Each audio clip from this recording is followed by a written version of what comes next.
Good morning. Today I am doing a review by request of Maxine 3587.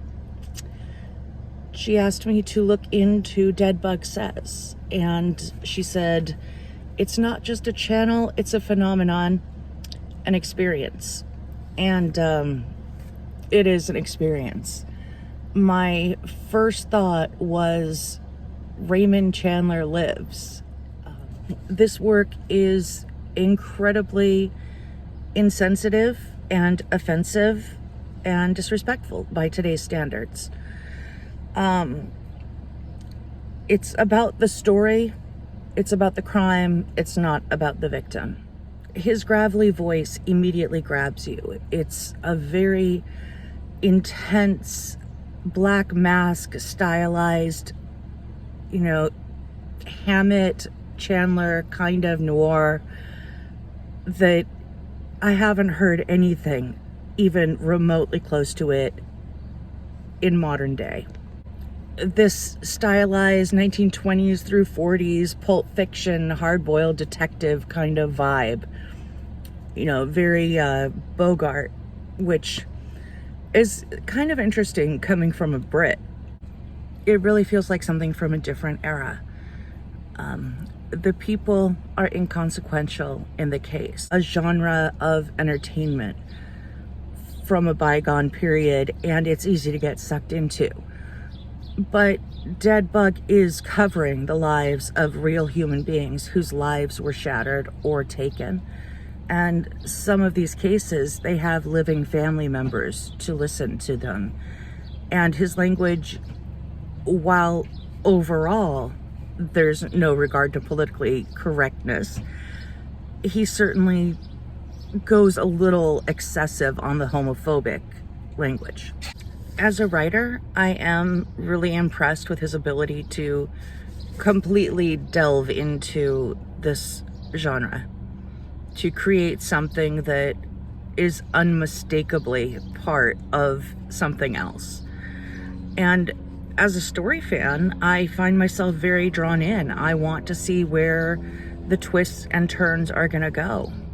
I appreciate his turns of phrase and creativity and the Chandler-esque similes.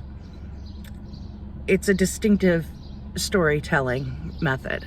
He really does have the ability to transport you through his voice, but I think it's important to remember that those old-time PI Black Mask writers, Gardner, Kane, Chandler, they were writing fiction. They weren't telling the story of people who actually existed. As an advocate, I am disturbed by the indifference towards the lives of the human beings that he's talking about, and a lot of the language. I am offended, and that doesn't hurt him. He's someone that clearly likes to push buttons. He is prepared for people to be offended. It's not gonna bother him one bit. But it's not something I'm gonna continue to listen to, because the homophobic language, it's hurtful and disrespectful and disregards the lives of the people he's talking about. I honestly, I don't want to seem overly PC. I'm not really that easily offended, but I genuinely think that his storytelling ability is extraordinary. And if he were to get rid of these things, I think he would quadruple his followers very quickly. He's gifted. And, Bogey didn't care about politically correctness. Bogey said what he thought. He wasn't worried about what people thought. Whereas this, I think there's some intention to be anti-politically correct, which is a different world from just saying what you think. And that's okay. I am against censorship even when it's language I don't like. If he wants to push buttons, he can do that. I just find it a little bit disappointing that somebody so talented would choose to do that when, just being a little bit more respectful towards the victims could benefit himself quite a bit. Some of it does harken back to a Philip Marlowe, Sam Spade kind of identity and personality. But today, it can be a little bit jarring to hear the R word, or I won't even go into the homophobic stuff. The fact is, words are only what they mean to us. They are only offensive if someone is offended. People should be able to say whatever they want, however they want. And, they are going to have an audience or not. There will be people that choose to listen or not. And he's been in entertainment for a long time. He knows what he's doing. I would love to see the black mask genre brought back, not necessarily politically correct, but without actively trying to piss people off. And I would love to see him be the one to do it. He's really got that gift and he understands that genre. So Deadbug Says is a creation of a artist, musician, filmmaker by the name of Christopher Heary, who happens to be British, which, is kind of startling, but then, that's where that black mask noir genre begins in the first place. He started as a musician and DJ and is currently into all kinds of filmmaking. I watched at least a dozen videos from a variety of categories he offers. Things like death by porn or death by lesbian. They're not all that sensational. Death by nature. He has some mob videos, and I watched his Richard Ramirez coverage, and he seems to do the research. It's the cases I was familiar with. I felt he did a good job of the factual information. There's no compassion or empathy or very little focus really on the victim as a human being. So it's very, very different than the true crime genre I generally watch. Okay, so I was very torn on this because I'm part of the LGBTQ plus community.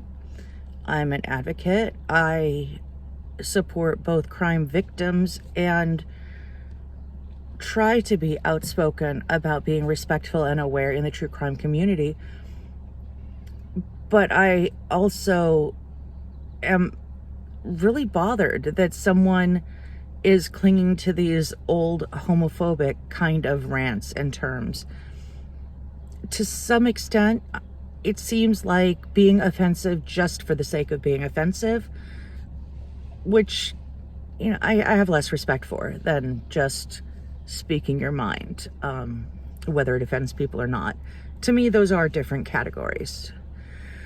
So, since I was torn on this brilliant, immersive storyteller versus my basic morality, I decided to go by the Rubric. For the AV stuff, 8 out of 8, exceptional. He's a filmmaker, he knows what he's doing. It's amazing. For research, 15. He's quite good. He seems very thorough, and it's definitely more than just Wikipedia sources. He dives in a bit. For respect, a 1. For empathy, a 1. For intent, I was kind of torn. I gave him a 9 out of 18. Normally, I look at how much somebody is willing to put themselves behind their cause. In the true crime community, the intent is often to actually help, to find missing people, to help families raise money for PIs, But the fact that he is so clearly not interested in that, his intent is so purely storytelling and entertainment. I feel like he hits his own intent 100%. It's just not the intent I usually look for in true crime. So with 18 points up for grab, I just split it down the middle and gave him 9. For presence, I gave him a 10 for similar reasons. If I met a guy at a bar and he started using that language, I'm gone. I'd want nothing to do with him. But as a storyteller, he is so gifted. I think I've said that probably 4 times now, and in some ways I'm a little pissed off that he's choosing this. I have actually had what is for me a surprising amount of pushback against the idea that the victim should be the priority in true crime cases and that respect is important. There are a lot of people out there who disagree, who think that the entertainment is the only thing that matters. I had multiple people accuse me of gatekeeping by stating that people who don't have respect for victims don't belong in the true crime community. It's not a response I really expected, but I stand by it. If the reality of the crime isn't a priority for you, I can absolutely imagine sinking into a bubble bath and letting his voice carry you off into some deep underbelly of humanity. So he's been on YouTube for a while, since 2013. Currently has 54.6 thousand followers, which would be easy enough to bring up. I would be shocked if he didn't hit 1 million if he were to change the language, but I'm sure is important to him to keep in for his own reasons. My favorite category has been diagnosis to murder with forensic psychiatrist Shaham Das of A Psych for Sore Minds, which I've started following since Maxine introduced me to Deadbug Says. So I guess that's it. I really do wonder what would happen if he brought this genre back, not making it politically correct, but not actively provoking and, making an effort to be as offensive as possible. I don't think it needs to be politically correct. I don't think that would even really fit the genre. But it doesn't have to be as bad as it is. Of course, I'm sure, is exactly as he wants it. He seems to really know what he's doing as a filmmaker.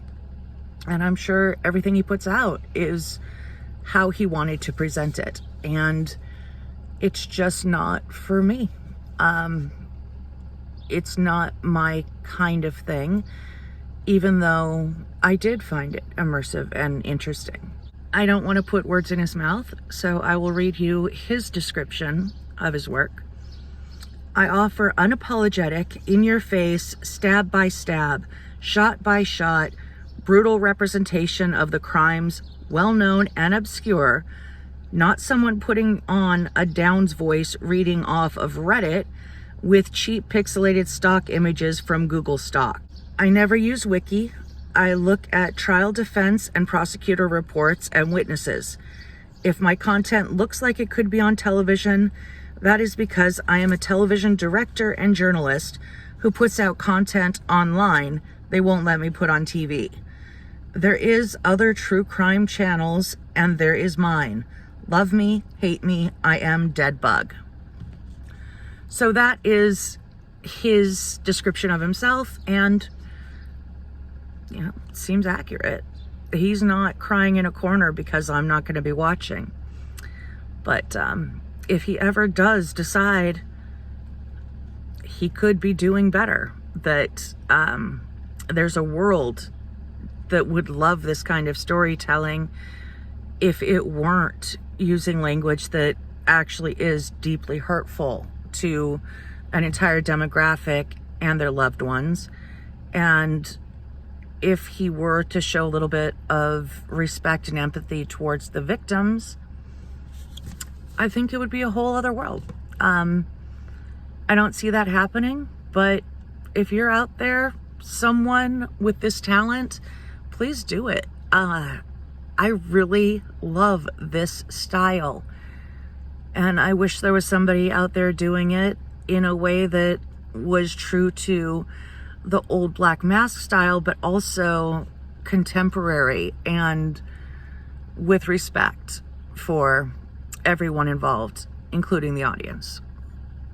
So that's it. That is me on Deadbug Says. A very talented man, just not for me. All right, stay safe and listen to your instincts, and I will be back very soon.